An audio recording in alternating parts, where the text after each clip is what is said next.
Hello student, তোকে ফেসলাম একটা ক্লাসে আজ করাবো সপ্তম শ্রেণী গণিত। চলো এই বইটা তোমরা হাতে নাও এবং এই বই থেকে আমাদের চলে আসতে হবে যে অধ্যায় নাম্বারটা আছে। চলো আজকে আমরা নতুন একটা অধ্যায় করাবো, 13 নম্বর অধ্যায়, সমান্তরাল সরলরেখা ও ছেদকের ধারণা। খুব ভালো একটা অধ্যায় আছে, ঠিক আছে। তো এই অধ্যায় থেকে যে কষে দেখি পার্টটা আছে, আমরা চলে আসবো কষে দেখি। তো কষে দেখি 13 পেজ নাম্বার তোমাদের চলে আসতে হবে 171। আমরা কষে দেখি 13 যে আমাদের যে ছকটা আছে এই ছকটা ভালো করে বুঝবো। আমাদের এই ছক যে দুটো ছক আছে এখানে দেখো সমান্তরাল নয়, মানে দুটি সরলরেখা সমান্তরাল যদি না হয় সেই অনুসারে এই ছকটা পূরণ করব।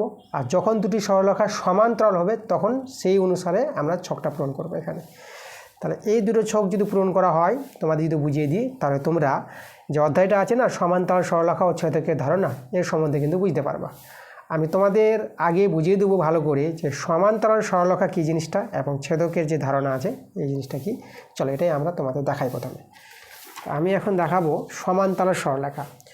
সমান্তরাল সরলরেখা যেটাকে তোমাদের বলবো যে দুটি সরলরেখা আমি যদি এইভাবে নিয়ে নিই, ধরো একটা এ বি একটি সরলরেখা। সরলরেখা তোমরা জানো, এই যে আমি অ্যারো চিহ্ন দিলাম, তীর চিহ্ন, মানে এই যে সরলরেখাটা চলছে এইদিকে সোজা হয়, এইদিকে চলছে সোজা হয়, একদম সোজা হয় সরলরেখা বরাবর। এর সঙ্গে আর একটা সরলরেখা নিব যদি সমান্তরাল হয়। দেখো এইভাবে যদি দুটি সরলরেখা যে সিডি, মানে এখানে এ বি সমান্তরাল যদি সিডি হয়ে যায়, মানে সমান্তরাল বলতে একদম রেল লাইন, মানে রেল লাইন বলতে এখান থেকে যে লম্ব দূরত্ব যদি তৈরি করি, তাকে যদি আমি নাম দিই পি কিউ যদি লম্ব হয়, ঠিক আছে। তাহলে এখানে আবার একটা লম্ব নিয়ে নিলাম, এটাকে লম্ব নিয়ে নেবো এসটি। তাহলে এই যে লম্ব দূরত্ব পি কিউ আর এসটি, এই পি কিউ আর এসটি এরা কিন্তু সমান হবে।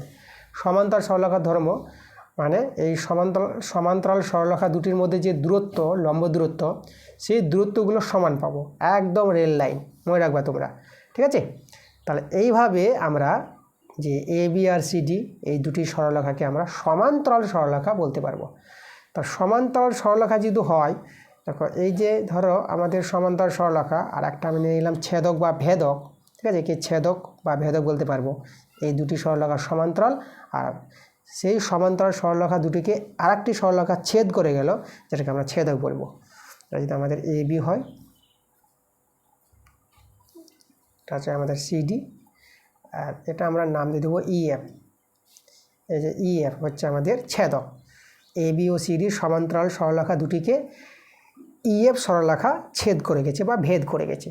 তাহলে এই ক্ষেত্রে তোমরা যেটা বুঝবা যে একান্তর কোণ, অনুরূপ কোণ, ঠিক আছে, এই কোণগুলো তোমাদের জানতে হবে। তোমাদের একটু দেখিয়ে দিই আমি এখানে যে এই যে কোণের সঙ্গে এই কোণটাকে অনুরূপ কোণ বলা হয়। একই দিকে যে কোণটা তৈরি হয়েছে এটার সঙ্গে এটা অনুরূপ কোণ। তাহলে একইভাবে এই দিককার কোণটার সঙ্গে এই যে কোণটা আছে এই দুটো কোণ অনুরূপ কোণ হবে। তাহলে এই দুটো কোণ নিয়ে এক জোড়া অনুরূপ কোণ, এই দুটো কোণ নিয়ে আর এক জোড়া অনুরূপ কোণ। আমি যদি বলি এই কোণের সঙ্গে এই যে কোণটা আছে, তাহলে এই কোণটা অনুরূপ কোণ পাবা। একই দিকে দেখো কোণ তৈরি হচ্ছে, একই রকম যে কোণ অনুরূপ, যেটা একই রকম হুবহু একই রকম, ঠিক আছে। আর সমান্তরাল সরলরেখা আছে বলে অনুরূপ কোণগুলি কিন্তু সমান হবে। আবার দেখো এই কোণের সঙ্গে এই যে কোণটা আছে এই দুটো কোণ আবার অনুরূপ কোণ হবে, এরাও সমান হবে। তাহলে এই যে আমরা অনুরূপ কোণ আমরা বুঝালাম। এবার তোমাদের একান্তর কোণ বুঝাবো। এই যে দুটি সমান্তরাল সরলরেখা, এই যে আমাদের ছেদক, একান্তর কোণ যদি দেখাই, এই কোণের সঙ্গে এই কোণটা একান্তর কোণ। একান্তর বলতে এদিকে তৈরি হয়েছে, উল্টো দিকে তৈরি হয়েছে, এইদিকে একান্তর, তাই না, পাশাপাশি উল্টো দিকে একান্তর কোণ। আবার এই কোণের সঙ্গে এই কোণটা হবে একান্তর। একান্তর কোণ দুই জোড়া পাবো, যদি সমান্তরাল সরলরেখা হয় একান্তর কোণগুলো সমান হবে, ঠিক আছে। আচ্ছা, আর সমান্তরাল সরলরেখা না হলে একান্তর কোণ সমান হবে না, সমান্তরাল সরলরেখা না হলে অনুরূপ কোণগুলো সমান হবে না, এটা কিন্তু মনে রাখবা। আচ্ছা, এরপরে যদি তোমাদের দেখায় যে বিপ্রতীপ কোণ কারা, দেখো বিপ্রতীপ কোণ বলতে তোমাদের যদি দেখায় বিপ্রতীপ কোণের ধারণা, দুটি সরলরেখা কোনো একটি বিন্দুতে ছেদ করলে তোমরা দুই জোড়া বিপ্রতীপ কোণ পাবা। যখন এই কোণের সঙ্গে এই কোণটা বিপ্রতীপ এক জোড়া, এবার এই কোণের সঙ্গে এই কোণটা আবার বিপ্রতীপ পাবা আর এক জোড়া। তাহলে এখানে যদি লক্ষ্য করো দেখো, তাহলে দেখো এই যে এই সরলরেখা এখানে ছেদ করেছে, তাহলে এখানে তো দুই জোড়া বিপ্রতীপ কোণ পাবো, এটার সঙ্গে এটা বিপ্রতীপ কোণ হবে, এই কোণের সঙ্গে এই কোণ বিপ্রতীপ কোণ হবে, এটা বিপ্রতীপ কোণ। তারপর এখানে দেখো, এখানেও তোমরা দেখো এখানে ছেদ করেছে যেহেতু, তাহলে এই কোণের সঙ্গে এই কোণ বিপ্রতীপ কোণ, এই কোণের সঙ্গে এই কোণ বিপ্রতীপ কোণ। আচ্ছা, তোমাদের এবার দেখাবো ছেদকের একই পাশে অন্তস্থ কোণগুলো। অন্তস্থ কোণ কারা? দেখো ভিতরের কোণগুলো, যে এই কোণের সঙ্গে এই কোণ, দেখো এক জোড়া অন্তস্থ কোণ। আবার এই কোণটার সঙ্গে এই কোণটা, এরা কিন্তু অন্তস্থ কোণ হয়, ভিতরের কোণ দুটি। সমান্তরাল সরলরেখা আর ছেদকের একই পাশে যে কোণ দুটি অন্তস্থ কোণ। এরা সমান্তরাল সরলরেখা না হলেও আমরা অন্তস্থ কোণ বলতে পারবো। অন্তস্থ কোণের ধর্ম তোমাদের একটু বলে রাখি, এই যে অন্তস্থ কোণ দুটির যোগফল 180 ডিগ্রি হয়। এই দুটো কোণের যোগফল 180 ডিগ্রি হবে। আর বহিস্থ কোণ যদি বলি, যেরকম এই কোণ আর এই কোণ, বাইরের কোণ দুটো বহিস্থ কোণ। আবার এই কোণটার সঙ্গে এই কোণ, দেখো আরেক জোড়া বহিস্থ কোণ। বাইরের কোণ বহিস্থ কোণ, ভিতরের কোণগুলো অন্তস্থ কোণ। ঠিক আছে, তাহলে এইভাবে কিন্তু আমাদের ধারণাগুলো আছে এখানে। আমাদের দেখো এই যে বলেছে এখানে অনুরূপ কোণ বলেছে, কোন কোণগুলি অনুরূপ কোণ, কোন কোণগুলি একান্তর কোণ, কোন কোণগুলি অন্তস্থ কোণ, কোন কোণগুলি বিপ্রতিভ কোণ, সেই কোণগুলি কিন্তু এখানে আমাদের দেখাতে হবে। একটা করে দিয়েছে। কিন্তু এখানে যেটা আমাদের বলেছে, দেখো প্রথমে যে আছে ছকটা, যে গার্গীর ছবির কোণ। দেখো আমাদের কিন্তু বইতে এখানে দেওয়া আছে যে গার্গী একটা মেয়ের নাম, সেই গার্গীর ছবি দেওয়া আছে। সেই ছবি থেকে আমরা কিন্তু এই কোণগুলির নাম আমরা লিখব। প্রথমটা বলে দিয়েছে 1 কোণটার 5 কোণটা অনুরূপ কোণ। দেখো গার্গীর যে ছবিটা আমি তোমাদের দেখাচ্ছি বই থেকে, দেখো 169 পেজেই আছে তোমাদের। এই যে দেখো গার্গীর ছবি আর জাকিরের ছবি। দেখো একদিকে আছে গার্গীর ছবি আর আরেক দিকে আছে এই ছকে জাকিরের ছবি। তাহলে এখানে যেটা বলেছে, দেখো গার্গীর ছবি লক্ষ্য করো, যে যখন দুটি সরলরেখা সমান্তরাল নয়। তা এখানে যদি দেখো না, এই যে গার্গীর যে ছবিটা আছে A B R C D, এরা কিন্তু সমান্তরাল নয়। সমান্তরাল নয় মানে অসমান্তরাল সরলরেখার সম্বন্ধে যদি বলি আমি তোমাদের, দেখো অসমান্তরাল সরলরেখা, সমান্তরাল সরলরেখা তো বললাম, ঠিক আছে, দুটি সরলরেখা এই যে যাদের মধ্যে দূরত্ব সমান হবে, মানে দুটি সরলরেখা যখন কোনো বিন্দুতে ছেদ করবে না, একদম রেল লাইন এবং সমানভাবে যাবে, এরা হচ্ছে সমান্তরাল সরলরেখা।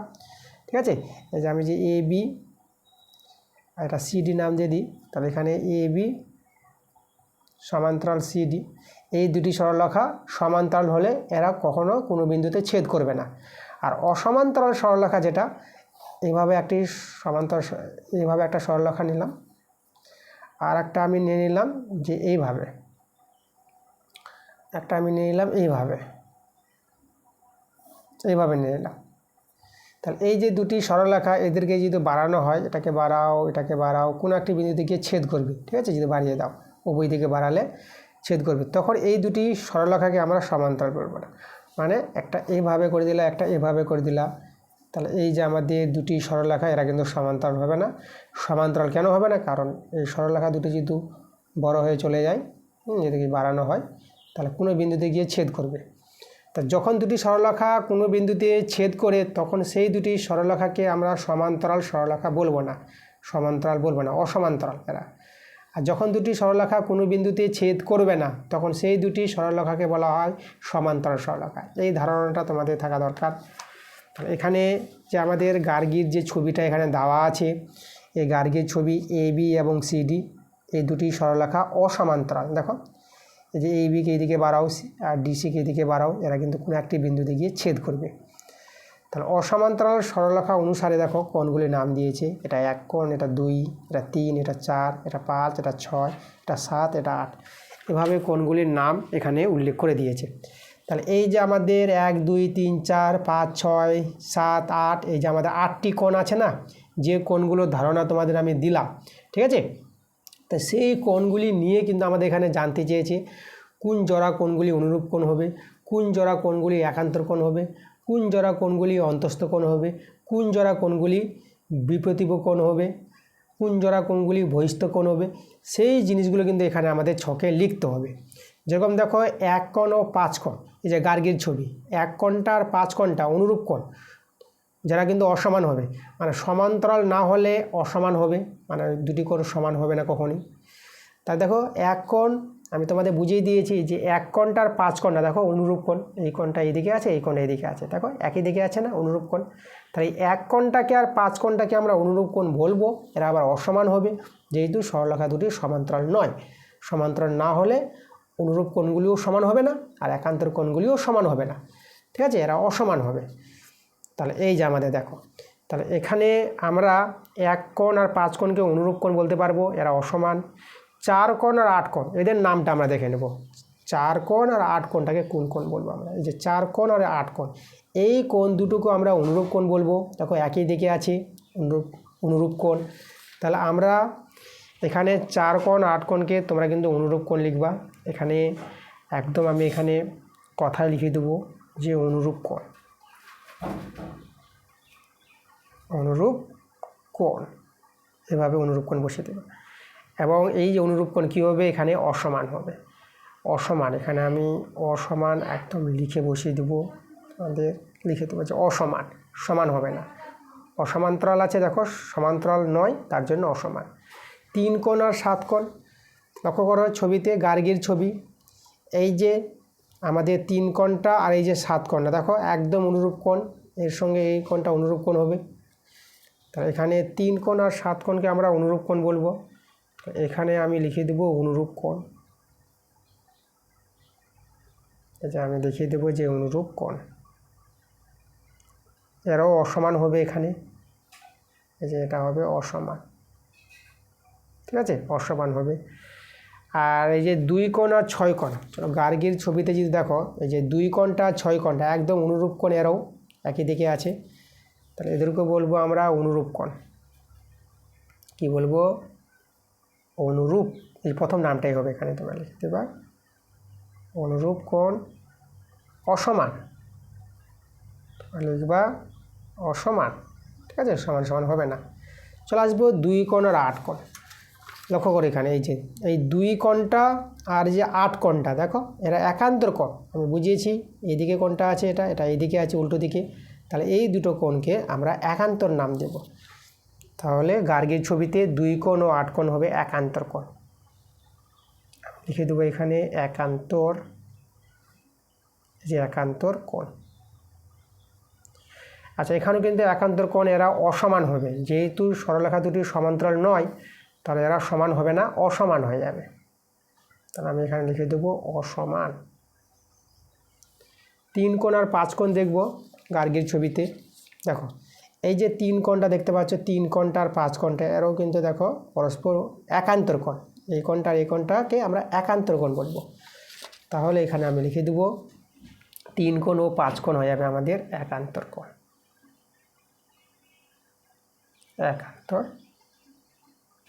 একান্তর কোণ। এখানেও অসমান হবে, হ্যাঁ এখানে অসমান বলবো। আচ্ছা, একান্তর কোণ 2 জোড়াই পাবো। আচ্ছা, 2 ও 5 কোণ, দেখো 2 কোণ, এই 2 কোণটা আর এই যে 5 কোণটা, দেখো এদেরকে বলা হয় অন্তস্থ কোণ। ছেদকের একই পাশে যে কোণ দুটি থাকবে তাদেরকে বলবো আমরা অন্তস্থ কোণ। তা 2 কোণ আর 5কে আমরা কী বলবো? অন্তস্থ কোণ, ঠিক আছে। এই যে দেখো লেখা আছে, দেখো এই যে অন্তস্থ কোণ, এই যে ভুজস্থ, এখানে কিন্তু সব কিন্তু এখানে বুঝিয়ে দিয়েছে। এই যে অন্তস্থ কোণ দিয়েছে, দেখো 2 কোণ 5 কোণ অন্তস্থ কোণ, 3 কোণ 8 কোণ, এদিকে 3 কোণ 8 কোণ অন্তস্থ কোণ। এখান থেকে তোমরা বুঝে বুঝে লিখতে পারবা, কোনো অসুবিধা নাই, ঠিক আছে। তাহলে আমরা লিখে দেবো এই যে অন্তস্থ কোণ, 2 কোণ 5 কোণ। তো অন্তস্থ লিখে দাও যে অন্তস্থ, এই যে আমাদের অন্তস্থ কোণ। ওকে, তো এরা কিন্তু এখানে লক্ষ্য করো, এরা কিন্তু দুজনে কখনোই সমান হবে না। অন্তস্থ কোণ দুটি পরস্পর অসমানই হয় সবসময়।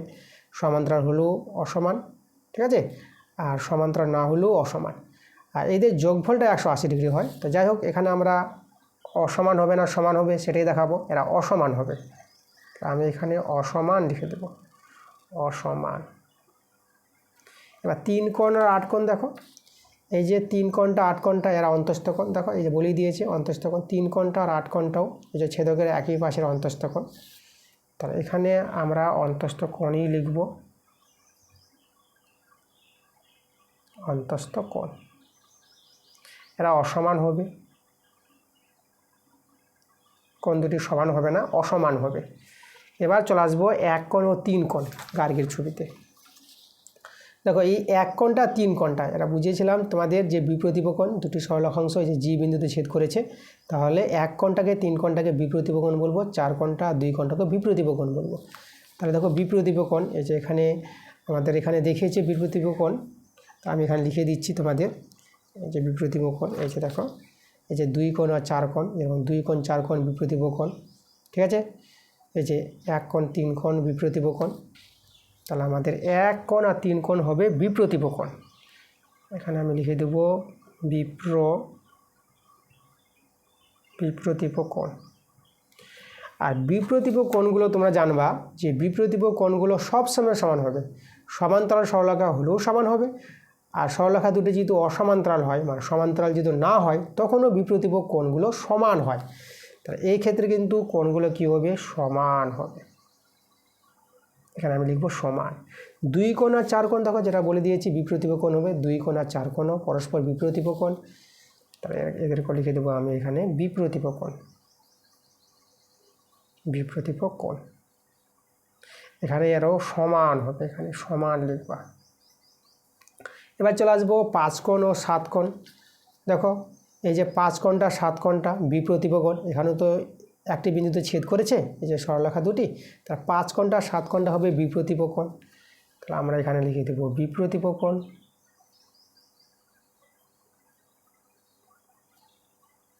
বিপ্রতীপ কোণ সমান হয় সবসময়। 6 কোণ আর 8 কোণ যদি দেখো গার্গের ছবিতে 6 কোণ এবং 8 কোণ এরও কিন্তু বিপ্রতীপ কোণ একইভাবে। তো এখানে আমরা বলে দেব বিপ্রতীপ কোণ। এখানে আমরা কি লিখব, সমান লিখে দেব, এরও সমান হবে। ঠিক আছে, তাহলে দেখো গার্গের ছবি থেকে আমরা কিন্তু এই ছকটা পূরণ করে দিয়েছি যখন দুটি সরলরেখা অসমান্তরাল হবে, সমান্তরাল নয়। এরপর চলে আসবো জাকিরের ছবি। দেখো এইদিকে আমাদের জাকিরের ছবি, যখন দুটি সরলরেখা সমান্তরাল, দেখো স্ট্রেট আছে, দেখো এ বি এবং সিডি সোজা আছে না, তার সমান্তরাল সরলরেখা আছে। তাহলে এখানে 1 কোণ আর 5 কোণটা দেখো, মানে তোমরা যদি একান্ত অনুরূপ কোণ বুঝে নাও ওই কোণগুলি এখানে আছে। 1 কোণটা আর 5 কোণটা অনুরূপ কোণ, আর অনুরূপ কোণ সমান হবে সরলরেখা দুটি যেহেতু সমান্তরাল। ঠিক আছে, দেখো এই যে অনুরূপ কোণ প্রথমটা করে দিয়েছে এবং সমান বলে দিয়েছে। 4 কোণ আর 8 কোণ, দেখো এই যে একই নামগুলো দেওয়া আছে, 4 কোণ 8 কোণ অনুরূপ কোণ পেয়েছিলাম। তো এই যে আমাদের 4 কোণ আর 8 কোণ অনুরূপ কোণ বলবো, চলো আমি লিখে দেখিয়ে দিচ্ছি তোমাদের। 4 কোণ আর 8 কোণ আমরা অনুরূপ কোণ বলবো। আচ্ছা আমি এখানে এক কাজ করি, আমি এটা যে অনুরূপ কোণ আমি এখানে তোমাকে ডট ডট দেখিয়ে দিচ্ছি, অনুরূপ কোণ এই যে এটাই আমি লিখে দিলাম। ঠিক আছে, এই যে মানে ডট ডট দিয়ে দিলাম যেটা অনুরূপ কোণ আর সমান হবে, এই যে সমান বসিয়ে দিলাম এটা। ঠিক আছে, তোমরা চাইলে লিখতে পারো অনুরূপ কোণ সমান। 3 কোণ আর 7 কোণ, এই যে দেখো এই যে আমাদের 3 কোণটা আর এই যে 7 কোণটা অনুরূপ কোণ। তা যেহেতু অনুরূপ কোণ আমি এখানে এই যে অনুরূপ কোণ দেখিয়ে দিলাম, আর এরাও সমান হবে, অনুরূপ কোণ সমান হবে। 2 কোণ আর 6 কোণ, 2 আর এই যে 6টা এরাও পরস্পর দেখো অনুরূপ কোণ, তাহলে এখানে হবে অনুরূপ এটা সমান হবে। চলে আসবো আমরা 2 কোণ আর 8 কোণ, এই যে 2 কোণটা 8 কোণটা পরস্পর একান্তর কোণ সমান হবে, সমান্তরাল সরলরেখা যেহেতু। তাহলে এখানে আমি এটা লিখে দেখাবো, আমাদের লিখতে হবে এখানে এটা হবে একান্তর কোণ, একান্তর কোণ, আর এই ক্ষেত্রে কিন্তু সমান হবে। ঠিক আছে, আর 3 কোণ আর 5 কোণটা দেখো, এই যে 3 কোণটা 5 কোণটা পরস্পর একান্তর কোণ হবে, তাহলে একান্তর কোণ আমি এখানে যে ডটটা দেখিয়েছিলাম একান্তর কোণ সমান হবে। এবার 2 কোণ আর 5 কোণ, 2 কোণ আর 5 কোণ এরা হচ্ছে অন্তস্থ কোণ, ছেদকের একই পাশের অন্তস্থ কোণ। তো 2 কোণ আর 5 কোণকে দেখো আমরা কি বলবো, অন্তস্থ। এখানে আমি নামটা লিখে দেব অন্তস্থ কোণ। আর অন্তস্থ কোণ এখানে আমরা সমান বলবো না, এই 2 কোণ আর 5 কোণটা কখনোই সমান হবে না। দেখতেই পাচ্ছ 2 কোণটা বড় আছে, 5 কোণটা ছোট আছে, এরা অসমান হবে। এক্ষেত্রে অন্তস্থ কোণগুলো সবসময় অসমান হবে, এই যে অসমান, সরি এখানে অসমান বানানটা একটু ঠিক করে লিখি।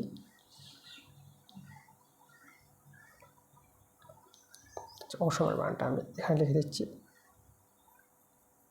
অসমান একটু ভালো করে লিখে দেবো। ঠিক আছে, এই যে আমাদের অসমান। আর এখানে 3 কোণ আর 8 কোণটা যদি দেখাই আমি, এই যে 3 কোণ 8 কোণটাকে তোমরা ছেদকের একই পাশের অন্তস্থ কোণ বলতে পারবা, এরও অসমান হবে, এরও সমান হবে না। তাহলে এখানে আমাদের হবে অন্তস্থ কোণ। আমি আরেকবার লিখে দিচ্ছি তোমাদের, এই যে আমাদের অন্তস্থ কোণ আর অসমান হবে, এই যে অসমান। চলো আবার লিখে দিচ্ছি আমি, অসমান, সমান হবে না। চলে এসো 1 কোণ 3 কোণ, 1 কোণ 3 কোণ বিপ্রতীপ কোণ এরা, আর সবসময় সমান হয়, বিপ্রতীপ কোণ সমান পাবোই সব সময়। তো চলো আমরা এখানে লিখে দেবো 1 কোণ 3 কোণ বিপ্রতীপ কোণ।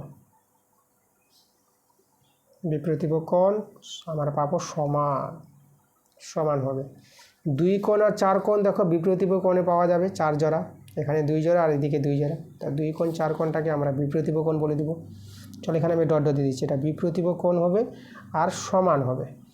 5 কোণ আর 7 কোণ দেখানো, যে 5 কোণ 7 কোণ বিপ্রতীপ কোণ এবং সমান। চলো এখানে আমি ডট ডট দিয়ে দিলাম যে বিপ্রতীপ কোণ আর সমান হবে। 6 কোণ আর 8 কোণ যদি দেখিয়ে দিই, এই যে 6 কোণটা আর 8 কোণটা বিপ্রতীপ কোণ সমান হবে, এখানে আমি বলে দেবো যে বিপ্রতীপ কোণই হবে আর সমান হবে, ডট ডট করে বসিয়ে দিলাম আমি। ওকে, তাহলে দেখো আমি তোমাদের করিয়ে দিয়েছি। এই যে গার্গীর ছবি থেকে এই ছকটা পূরণ করে দিয়ে দিলাম, যে অনুরূপ কোণ, একান্তর কোণ, অন্তস্থ কোণ, বিপ্রতীপ কোণ, এই ধারণাটা। আর জাকিরের ছবি থেকেও আমি এখানে অনুরূপ কোণ, একান্তর কোণ, অন্তস্থ কোণ এবং বিপ্রতীপ কোণ, এই কোণগুলির ধারণা তোমাদের দিয়ে দিলাম। তাহলে এইভাবে তোমাদের বুঝতে হবে। এই ছকটা যদি তোমরা ভালো করে বুঝতে পারো, ঠিক আছে, তোমরা যদি বুঝে নাও, তাহলে তোমরা এই অধ্যায়টা বুঝে নেবা, যে অধ্যায়টা ছিল আমাদের সমান্তরাল সরলরেখা ও ছেদকের ধারণা। তাহলে দেখো আমাদের সেরকম কোনো কিছু অঙ্ক নাই, যা সেখানে ধারণাটাই তোমাদের জানতে হবে। এবং এখান থেকে কিন্তু অঙ্ক তোমাদের আসবে, বিভিন্ন টাইপের প্রশ্নগুলো করবে তোমাদের কোশ্চেন ব্যাংক থেকে যে অঙ্কগুলো আসে, দেখবা, ঠিক আছে, তোমাদের এখান থেকে প্রশ্ন করবে। তো এই ধারণাটা তোমাদের জানা থাকে, এই ছকটা যদি তোমরা পূরণ করতে পারো, এই চ্যাপ্টারটা যদি ভালো করে বুঝতে পারো, এই ক্লাসটা যদি মনোযোগ সহকারে তোমরা দেখো প্রথম থেকে, তাহলে কিন্তু তোমরা সমান্তরাল সরলরেখা ও ছেদকের ধারণা সম্বন্ধে ভালো করে বুঝে নিতে পারবা। ঠিক আছে, তো এই ছিল আমাদের আজকের ক্লাস কষে থেকে 13, আমরা দেখো করে দিলাম তোমাদের। ক্লাসটা যদি ভালো লাগে অবশ্যই ভিডিওতে লাইক করতে হবে এবং ভিডিওটা বন্ধুদের কাছে শেয়ার করতে হবে। ঠিক আছে, তোমরা সবাই ভালো থেকো।